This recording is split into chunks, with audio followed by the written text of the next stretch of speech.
Fedhealth Medical Aid, nothing's more important than the well-being of your baby and little one, which is why our FlexiFed 2 and 3 plans enrich your pregnancy and parenting experience with benefits like unlimited GP visits, a doula benefit, a private ward for delivery, trauma treatment in a casualty ward, and our free Fedhealth Baby program. To get more choice, flexibility, and control from your growing family's medical aid, call Fedhealth today. Fedhealth, we let you be you. Hello, everyone, and welcome to this special broadcast with babybrunch.co.za. My name is Ilana Afrika Bredenkamp, and I'm very excited to speak to our guest for this week, Mimi Nicklin. She's an experienced marketer. I realized yesterday when we had a chat that she still holds a corporate position with her team. We'll talk about that in a while. She's a mom and she's a well-known empathetic leader. Mimi Nicklin, a warm welcome to babybrunch.co.za. Thank you for having me. I'm so excited to be here. I want to talk about empathy and why you have called yourself an empathy leader. What makes you an empathy leader? Look, anyone can be an empathetic leader. It's a choice. So for me, you know, I've just finished a book about it. So I talk about it a lot to try and raise awareness. I mean, that's really my purpose, is just to get more people talking about empathy, because we have an empathy deficit in the world. We have a lack of empathy, and it's a 30-year decline of empathy levels around the world. So being an empathetic leader or an empathetic parent or an empathetic friend is a choice that everyone can make. And for me, it's a choice that I made. So that's how I choose to live my life and my business. So the one thing that we talk about is owning our success, right? Because as moms and as dads, we need to tell people who we are, right? So if I had to listen to what you had to say, if I asked you, what did you do before and what are you doing at the moment, what would you say? Wow. I mean, I've been in advertising my whole career. For about 7 years of it, I was in South Africa. Yay! Yay! My favorite place. But for the rest of that 15-year career, I've been all around the world. So London, Singapore, Hong Kong, now Dubai, running advertising agencies or being part of big advertising agency teams when I was younger. Now I still do that. But as I said, I've written a book and I now have a breakfast show and a podcast, which takes up all of my personal life around the conversation around empathy and how we can drive more kindness, as you said, and empathy into the world. Secrets of the Gap is Mimi's podcast, and it's available on Apple Podcasts and on Spotify. And the book she's talking about is Softening the Edge, which we said I read your press releases. On all of them it says available August 2020. Why is there a need for us to be empathetic? Do you know, you should probably say, are there any reasons for us not to be empathetic? Because for me, it's such an important topic, but actually for the world, it's such an important topic. As I said, we've had this 30-year decline in empathy levels, and there are all kinds of social impacts of what happens when you have too little empathy. Areas such as anxiety, depression, loneliness, even suicide has been proven to be linked to low empathy societies or cultures. But yeah, there are many outputs of having low empathy in the workplace or in the world. And fundamentally, what it means is that there's a disconnect between us as people. And when you have more and more disconnect between us, all of us, problems arise. Problems of disconnection, misunderstanding, loneliness, isolation, or simply just less effective workplace environments or team cultures. So yeah, there's many reasons why more empathy can create a really positive impact. I was really inspired when I knew that I could have empathy for breakfast. How did you come up with the concept? Do you know what? Nobody likes to find opportunity in a crisis, but when this COVID-19 crisis hit and I found myself at home, which has now been 4 months, so we're a little bit ahead here than you as we sit today, I had time to think. I had time to reflect and to look at the world differently. And as you said, I'm a mum, I have a little girl, and I wanted to put some of this passion and purpose into the world. I mean, obviously I have my book, but it's months away still. And I had always had this dream, I guess, of having a breakfast, a real breakfast, like in the real world, when we weren't all wearing masks and socially distanced. And it felt like this was the time. It felt like the world was saying, sit back, look at what you're doing, work out what you want, and, you know, how can you do good in the world? What's your purpose? How can you make a difference? And that resulted in Empathy for Breakfast, which is a very short breakfast show once a week that talks about empathy in all kinds of vises. And I've been overwhelmed by how many people like you want to watch it. So thank you. I want to watch it. I want to tune in every Tuesday. You have no idea, because every morning at 8 o'clock, I make a phone call to someone who I really like and someone who inspires me. And I know that when I win the morning, Tim Ferriss said this, he said, if you win the morning, you win the day. And you offering an opportunity of kindness and peacefulness and empathy to someone who is in lockdown. We don't understand COVID-19. So Mimi is in Dubai, and that's why she said that they're ahead of us. But if someone offered me empathy for breakfast, of course I want it. You know, I do want kindness, and I want to start the day on a better note than most, because my job, my purpose in life is to make people happier. They must be happy when they meet me, but I can make them happier. So that's really cool. If you want to know about Empathy for Breakfast, you should also follow Mimi on her channel. So her website is miminicklin.com. And then also on LinkedIn, it's with a / or the hashtag / Mimi Nicklin. Listen, so you start these empathy breakfasts. How did you know how to, because what you do really well in them on a Tuesday is we're all on Zoom. And your kindness and your stories shine through this camera. Is authenticity and peace within ourselves necessary to become empathetic? Do we have to be all zen and thought through, have meditated for hours, prayed to the gods before we can show empathy to someone? Or is it something that comes naturally, like emotions?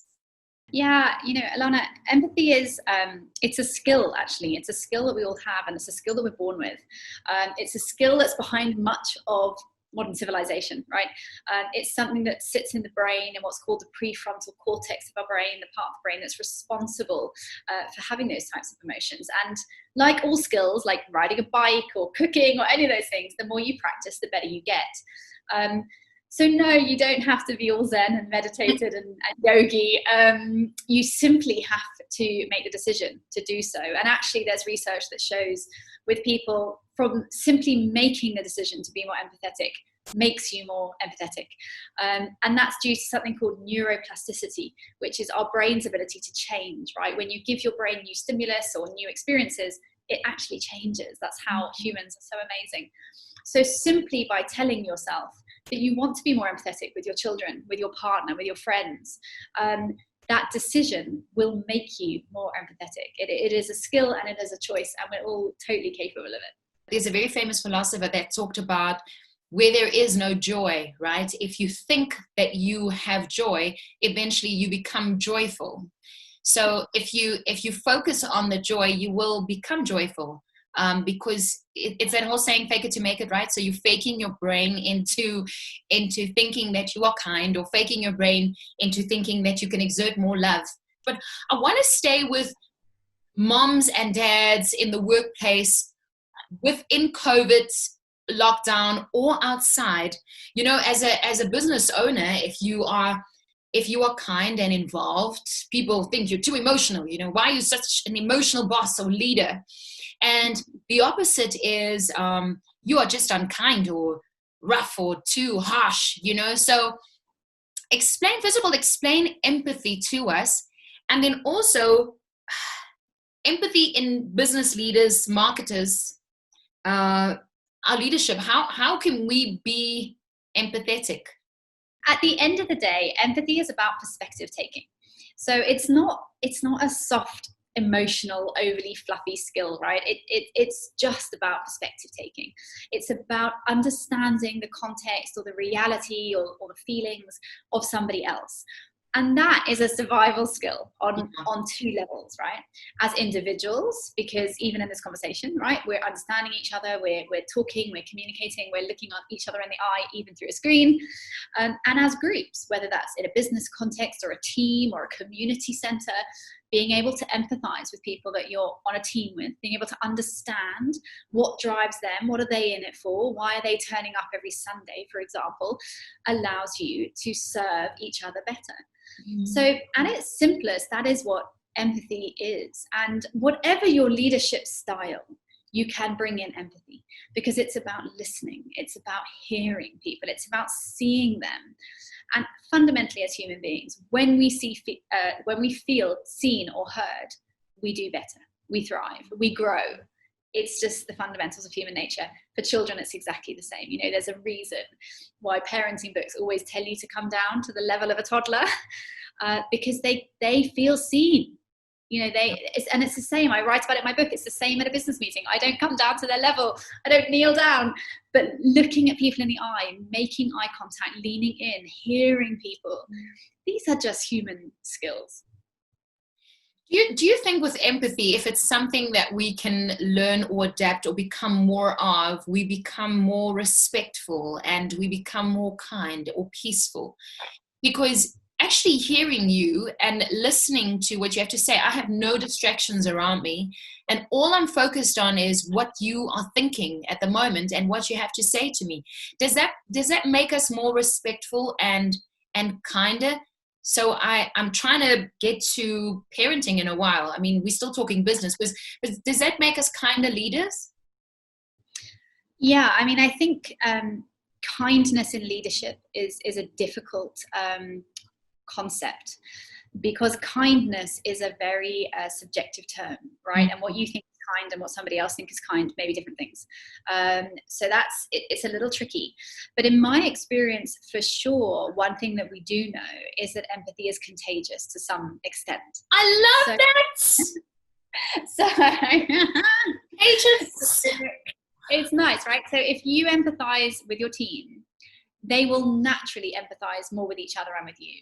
Wow. So in that respect, yes, you become a more respectful, cohesive, connected team. And in my experience, for sure, that makes for a more kind environment and kinder leadership. But I just tend to sort of urge a little way from it, because particularly in big corporates or slightly older leaders from an older leader mindset, when you put the word kind in, they sort of go, no, this is business, we don't do kind. Empathy doesn't have to be about kindness, but it can be. I'm loving how empathy involves someone else's feelings and someone else's heart, or putting yourself in their shoes in order to then, in a business setup, to be successful. You know, I would much rather want to work for someone who has an ear to listen to me than not, I guess, you know. Do you think that it's easier for women to be empathetic? Oh, Alana, that's such a contentious. Contentious only in that there's such a stereotype that it is. Look, I think women naturally empathize more often, because in most societies, even highly professional, successful women, in most occasions, we have a caring role, whether that's for children, for your parent, for your dog, your cat, right? So we are caregivers. Men are too. I'm not saying they're not. But, you know, there is a natural inclination to caregiving, which means that often women use their empathy a little bit more frequently. And as I said, given it's a skill, that means they're more practiced at it. From a leadership point of view, I don't think it's the case at all. I think that for example, there are a handful of empathetic leaders around the world who are doing a really, really good job, and lots of them are men. So I always talk about leadership skills being maternal and paternal, and that all of us should have both of them, right? That I'm a very emotional leader. I'm a very empathetic leader. That doesn't mean I don't make hard decisions and, you know, get stuff done. So, you know, I think all types of leaders have both types. I mean, Satya Nadella, who is the CEO of Microsoft, he's only the third ever CEO of that business. In the last 6 years, has returned $1 trillion to his shareholders. Nice. Very much a man, an older man, making a lot of money, and is a huge proponent and supporter of empathy. So yeah, whilst I think there are some natural inclinations, it's by no means sort of yin and yang. And I think from a leadership point of view, many of the world leaders exhibiting these skills, the CEO of Whole Foods, the same, the CEO of Cisco Systems, the same. These are men that are using empathy, not just to be good people, but to drive serious amounts of money and growth. So there is a definite return on investment there. Wonderful. Empathy, a return on investment. Before we get to our parenting chat, which I really want to do, you are a leader. As I mentioned earlier, your CV is impressive because you've had the opportunity to lead many people in big organizations. As someone who leads a team at the moment, I mean, your team is like 30 people strong at the moment? Wow. Yeah. Name an actual example where you were in a situation where you had to be empathetic, just in case we don't know how to practice it. Yeah, I think that's a great question. And the reason it's a great question is because people think this means big changes or expensive changes. But there are lots of parts of empathy. But as I said, one of them is the ability to listen. And I don't know why this comes to mind, but one of the things I did when we were turning around this business was change the seating arrangement in the office because it wasn't optimal. And one of the things I knew was that making that decision without talking to the people whom we were moving would be extremely unempathetic. Because I run an advertising agency, and particularly in the creative industries, people are very connected to where they sit, especially designers, because of light and windows and inspiration and all those creative things. So that example comes to mind. It was simply in talking to those people and saying, listen, guys, we should move the office around. It's a good idea because it's going to make the office a better place. We're going to have more space, light, whatever. But tell me how you feel about that. How do you feel about where you're sitting? Do you mind if you move? And if so, let's talk about that. Why would you mind? What difference does it make? That's tiny, but it makes a big difference. And when you do that with your team, you gain trust, you gain loyalty, you build relationships because they know that even with the small things, their leaders interested in hearing what they think. It was the same with the coffee machine. I always talk about this. I did a little questionnaire about how we can make work a better place. And so many people said they needed better coffee. And so we did it in like a week. So simply by changing the coffee machine, you're showing people that you heard them, that you understand what's important. And those are small things. So there are big examples too. We turned around a whole business based on empathy, but they're just some small things to bring to life. How simply listening to your team can really change how they perceive things.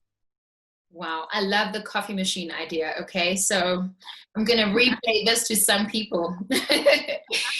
In our previous podcast, Why Couples Fight, we talk about feelings and emotions quite extensively. And our psychologist, Janine Bull, she touched on quite a few things.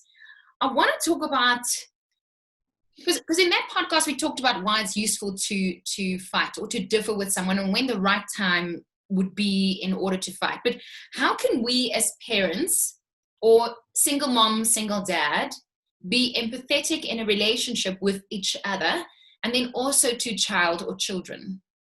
Yeah, look, as I said earlier, being empathetic is a choice. So you can choose where you bring that to life and to what extent. I think in relationships, it's an incredibly important part. Being able to understand each other and arguably being able to understand each other better or in a more deep way than other people understand that person is part of what makes your relationship, right? And obviously I'm talking about relationships that are together versus single parents. That's a different sort of situation. But relationships are born on being seen and heard and understood. I would argue that most successful marriages or relationships, there is empathy. You understand each other and there's a specialness to that understanding. So as I said, I think, it's something that you can imbue in your relationships. One way to sort of always think about this is that one of the core pillars of empathy is that it is about not judging. So it is about the opposite of judgment. And, in a relationship, we all make individual decisions all the time, and it's very easy to jump to assumption or presumption when someone does something that maybe you were surprised at or you didn't like or any of those things. But when you come at those situations from a point of view of empathy, the first thing is curiosity. Try and understand why did they do that. Ask them, and when they're explaining, don't listen to revert, to respond, listen to understand. Because curiosity is sort of the first step to connection, I think, in all facets. So staying curious, trying to always provoke that judgment-free understanding. You don't have to agree. And Alana, this is such a key part. Being empathetic doesn't mean you have to agree. You don't have to like what they say. No. You just have to try and understand what they're saying. So I think that's really important. Your article, The Power of Empathetic Parenting, Guidelines for Creating Closer Bonds with Your Child. I want to swallow that whole title because all of it is just so yummy. Furthermore, you talk about empathizing with each other pulls us closer together as a family unit. Loved that. Do you want to speak to that? Because it's the one that I highlighted. I mean, all of them are really cool. I'll go through it now, but you can, I'm sure it's on Mimi's timeline if you go on Facebook right now, but empathizing with each other pulls us closer together as a family unit. Why is that? Because the reality is, as human beings, that when we understand each other, we connect. It's part of how we developed as people. And if you look all the way back at kind of cavemen era, empathizing with your tribe, which is what your family is, right? It's like your tribe of people, was how we survived and thrived. So, you know, even in those environments, being able to understand, for example, in cavemen days, if someone ate something that made them sick, being able to empathize with them, understand, would tell that person not to eat the same thing because they would also get sick. So being able to understand those that we share a home with, that we share a life with, enables so much more cohesion. In children, but also in adults, feeling that you are understood creates safety. And if the listeners know about Maslow's hierarchy of needs, which is originally a business model, but it's if you Google it, you can read a little bit about it. He was a very famous thinker in the business environment or the social environment. And what he said was, in this hierarchy of needs that all of humanity have, the very bottom, the very basic thing that we need to thrive is safety and security. Very much interconnected with love and those types of things. And empathy is that, because when a child or anyone in the family feels understood, they feel safe. So even if you have someone who has made a mistake or has a learning difficulty or some bad behavior or is being bullied or any of those things, if you feel as a child, a teenager, or even, you know, a partner, that you're in an environment where you're understood, you can overcome those things because you feel connected. There's more cohesion, there's more balance in that home. So there's no end really to why it works. It just does, because as all people, we want to be understood, we want to be connected, we want to be safe. What other, I don't want to call them tips, they're more like guideposts, can you give us to cultivate empathy within our relationship with our children? Yeah, look, I'm not an expert in this, you know, I want to be really honest. I'm not a child psychologist or any of those things, but what I can do is tell you what I've learned as a mum, based on what I've studied for a few years, because I've been studying empathy and empathetic influence for a couple of years now, and researching it. So some of the things that I think are really valuable that I've learned and used in my life and also in my work, but as a mum, the first is that you need to be the change that you want to see. So children copy everything, right? They copy everything when they're growing up, especially their mums and dads. They just, you know, they think we walk on water. They think we're brilliant. Yeah, that's right. We're brilliant, Mimi. Yeah, we're amazing. We're totally amazing. So, yeah, so obviously practicing what you preach is really important with kids. So teaching them how to behave empathetically is so much about you know, showing them, being empathetic with others, being kind to others, showing them how we can understand people that are not like ourselves. And I think, you know, there's many things going on in the world today that would argue that our children are growing up in a world where they don't necessarily understand that. You know, there's too much isolation between different types of people, different countries, different backgrounds, contexts, all of those things. So the first one I would say is, you know, to role model that. As I said earlier, empathy is kind of contagious. So I see it with my little girl for sure, that the more I do it and the more I tell her why I'm doing that, the more naturally it comes to her in empathizing with others. And she is, and I'm not just saying that, she's 3 and she's very empathetic, but then she would be, because that's how I am. The second thing would be around asking versus telling, and I think this is really difficult but also really poignant, which is, it's very easy for us to spend our time, and I know everybody listening, I have a toddler, I'm a single mum, like I know how hard this is, but it's easy to keep telling children what they should feel, where they should go, why they shouldn't do things, because that's part of our job, right? Our job is to guide them, but also asking them how they feel, asking them things like, I imagine you feel like this, am I right? And letting them tell you. If they tell you they can't do something, so mummy, you asked me to, I don't know, put the dishes in the dishwasher, but I can't do it. Instead of just saying why, because it's very defensive, right? This works in the workplace as well. Ask them, what's stopping you? Darling, what's stopping you? Why, what's stopping you doing that? What you'll see is that even little children, it activates their subconscious. You'll see their eyes go up or down because they're thinking, and they'll tell you the real reason. So asking them for those things is really, really important, and finding ways to get your child to open up. And in fact, my little girl said to me this morning, Ilana, she said, Mummy, crying is okay, isn't it? And I said, absolutely. Definitely. Crying is a good thing. Being sad is difficult, but we cry to express ourselves. And being able to understand that and give them those outlets, I think is really important. So yeah, that would be my second one. And the third one, I think I wrote about it as well, was around gratitude, which is a word that is thrown around everywhere like it's super trendy, but it's also very powerful. And definitely being able to teach children to see things from another perspective. So if they have a secondary caregiver, a grandparent, or somebody else in the home, helping them see things from their perspective and being grateful for that is another way, a really good way to teach them to understand how other people feel.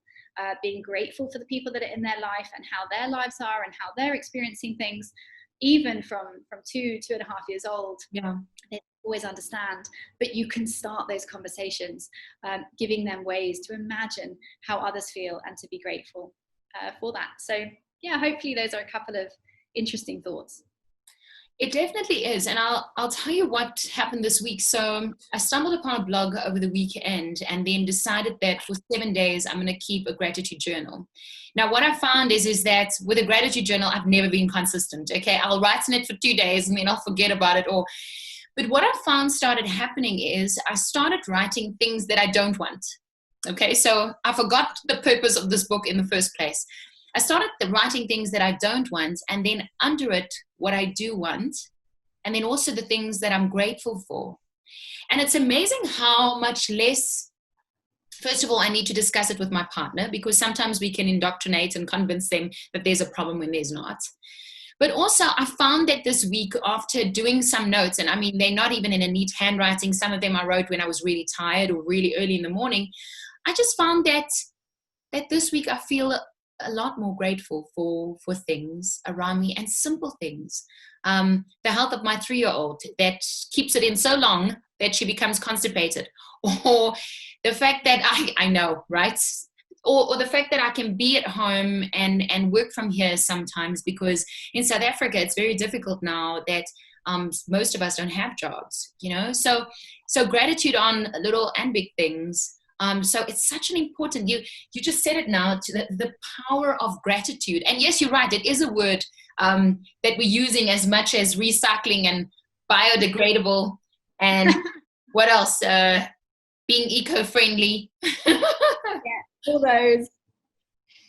But it does, Ilana, I'm not an expert in gratitude, and there are many out there, but what I do know about it is similar to what I said earlier with empathy, is because of our brain's ability to mold and flex. So as I said, it's called neuroplasticity. It's about flexibility of the brain.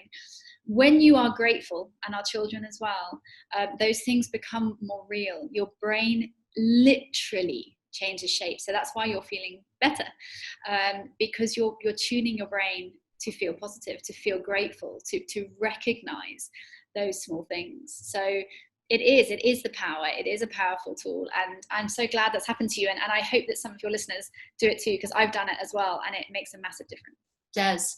There's a question that's coming through around being a single mom, and I want to ask you about that. First of all, do you in the corporate space, do people know you're a single mom? And does that influence your leadership style or even empathy? And then also, how do you juggle it all? How do you juggle being a single mom, being a corporate leader? You don't look like one, by the way, okay? You look as creative as the ad agency. But being able to be a corporate leader and leading people, and then also being able to show gratitude, because let's face it, parenting in itself is tough, but being a single mom and leading with empathy and being grateful is a lot. It is a lot. I have to try and remember all those questions, but the first one was, do people know the corporate world? And yes, they do. I mean, it's not like I shout about it from the rooftops. So it's not like I introduce myself, hi, I'm Mimi, and by the way, I'm a single mum.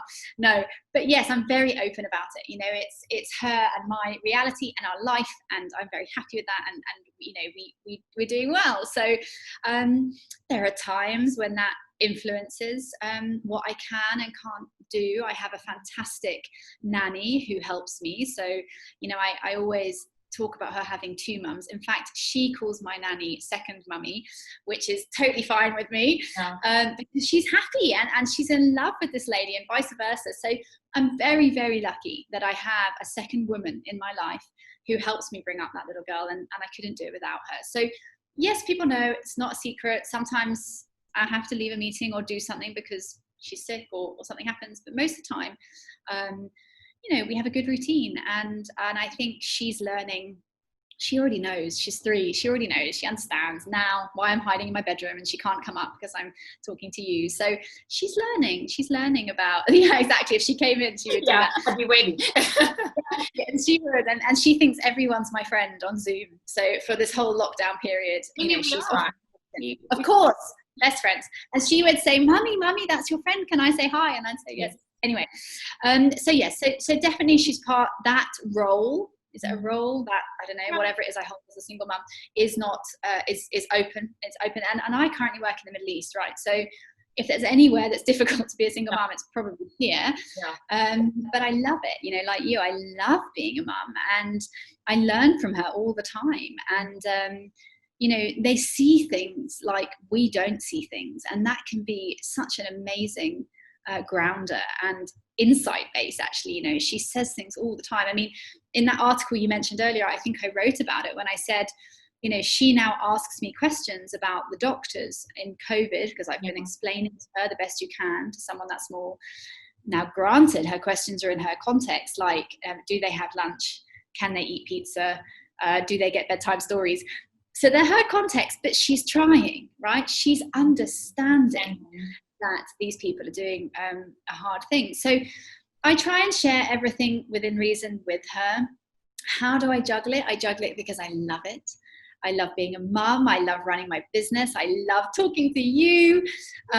People often ask me how I fit it in. And I just think passion is how I fit it in. I mean, I really enjoy it. And certainly in the last 4 months, since COVID has started and since this conversation around empathy has elevated and so quickly because the world has changed. Mm-hmm. I can't imagine there being a day when I couldn't fit this in. You know, I just, as I said, I have support in terms of her nanny, but otherwise I just follow my heart so much. And I enjoy it. And these things come easily to me because I'm talking from the heart, because with the greatest respect, I don't have to prepare for these interviews because I'm not selling you anything. It's not like when I pitch at work, you have to like prepare for your PowerPoint deck, right? I'm just talking about the things that I've learned and the things that I believe are of value in the world. And somehow the days come and the days go and everything fits into place. If you had to write another book and it's not called Softening the Edge by well-known empathetic leader Mimi Nicklin, what would you call your book if it's about more empathy, more love, more kindness, more understanding, more more love. I don't know, in my head I'm seeing two people in love, and that it's really, really hard sometimes, because being single is hard, but also getting along with your partner or husband or wife can also be difficult at times. I would say something about curiosity, like you mentioned earlier. So maybe something around Curiosity Can Change the World. That's not a very good book title, but something around that, you know, something just doesn't roll off the tongue. But something about that, you know, something about curiosity being the world's most underused skill, or something like that.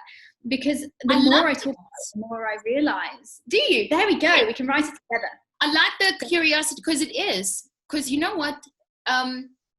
Where I grew up, curiosity is sometimes related to being nosy or in other people's business, right? Yeah. So it's not often something that people want you to be. I'll never forget. I was about 20, and I did my first. No, I was a little bit old, about 22, and I did my second radio stint. And I had a feature on the show called "Pimp My Brain." And I know, thank goodness, I'm not doing it anymore. But you had to ask me questions that you wanted to know the answers to. And that was the first time, so in my 20s, later on, that I realized that it's okay to be curious. Before that, I was like, no, I can't ask. And no, because we didn't have the internet like now, okay? Not that I'm that ancient, I'm just saying. You know what I mean? It wasn't cool to be curious. It was just seen as that you're being a nuisance, or that you want to know too much, you know? But it's a currency now, right? Like curiosity it's a currency that we could use. Maybe that's the name of the book. Curiosity, the currency. Okay, done. Love that. But write it down. Write it down. Write it down quickly before I forget it. I'll have to WhatsApp you and be like, what did we call that book again? But yeah, I think, you know, I think that's a really interesting space. And the other thing, because I am thinking about writing a second book, and what I am curious about for that second book is there's loads of really interesting learnings in the education sector, in the healthcare sector, that stay in those sectors and doesn't get taken out and could be used so much more widely. Why is it that we're so preoccupied with education systems for children, and then it's like they turn 21 and we stop worrying about educating ourselves anymore? I mean, it's not like we don't do training, but I just think there's, as I said, curiosity in other fields where we could take information and apply it on a wider sphere, because there's amazing stuff in healthcare research that nobody other than the pharmacy companies ever look at. So that could be interesting. I am a big believer. So I learned to read very late in my life. Even though I speak for a living, reading is not something that comes naturally. I have to sit with a book, and 10 pages is really hard. That's why I enjoy podcasting. You know, it's just easier, or audiobooks. But I love how children's books, and I mean, I'm in my children's room, how children's books can teach you the basics of curiosity, or the basics of emotions. And that's one thing that I saw in your Empathy for Breakfast. When you picked up the book and started reading from a children's book, I was mesmerized. I was like, wait a minute, she gets it. She's doing it right now, you know? And it's almost like you want to, you're talking about education for adults. It's almost like I want to say, even if you're a parent to be and you don't have the little ones just yet, you have no idea about how many lessons you can actually learn. I mean, where I'm sitting now, I'm looking at the Gruffalo, right? And the Gruffalo, his teeth and his fangs, I know, is hanging out, and his purple spikes. And in that little book, for instance, it talks about how just because he looks scary, you don't have to fear him, you know? Just because the problem or the goal looks like you can't reach it, it doesn't mean that you can't have it, you know? Look at Mimi and her career. You've got a fantastic CV, and you've done amazing things in corporate, and it will inspire any woman that needs to go back to work. Just say you can have it all. Your balance might look a bit different, but you can have it all, you know? I think you're right. So two things. I think the children's book thing is absolutely right.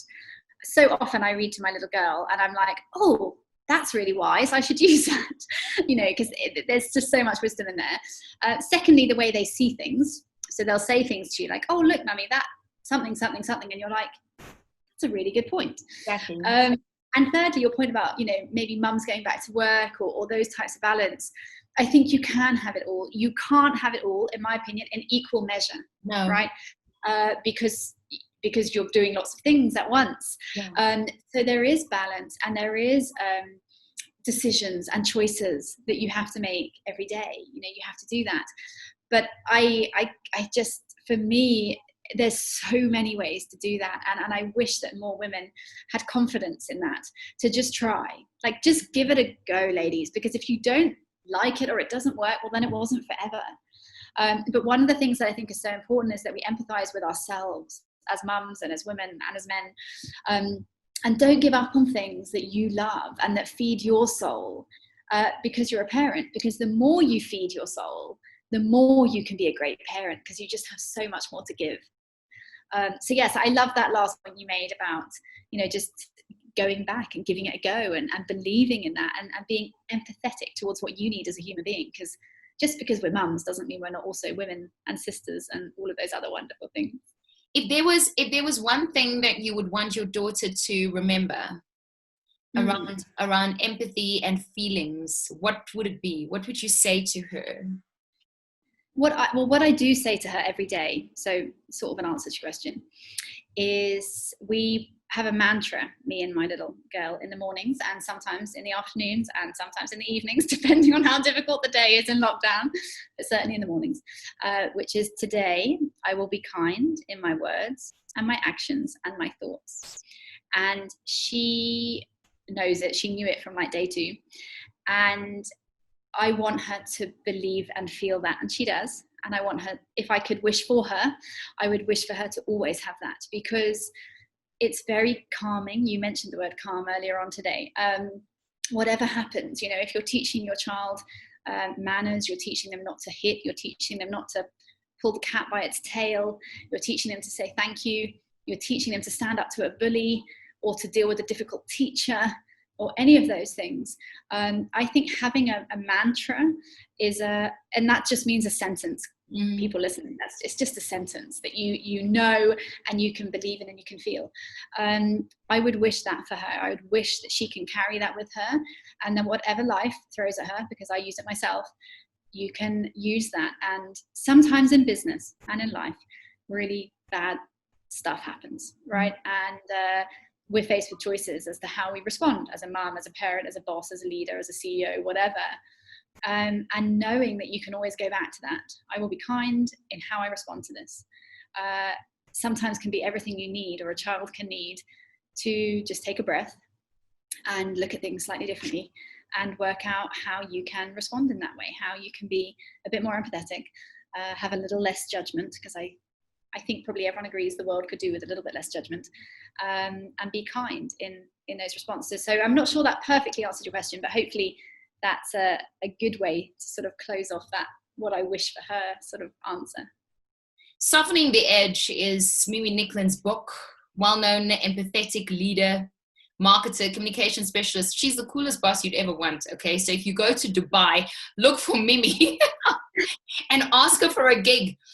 Empathy for Breakfast is what she does on a Tuesday, and it will continue until the end of time. So Empathy for Breakfast is on a Tuesday morning at 8 a.m. South African time. I think it's around 10 at you, right? It is 10 here, but it's 8 in South Africa. It's 8 in South Africa. And you have to follow her podcast. I looked, and you haven't liked it yet. So Secrets of the Gap is available on Apple Podcasts and Spotify and on all other podcast platforms. But more importantly, check out her website. So it's miminicklin.com. On LinkedIn, it's /Mimi Nicklin. And then on Facebook, Mimi Nicklin Leadership. Mimi, thanks for your insights and thanks for your empathy.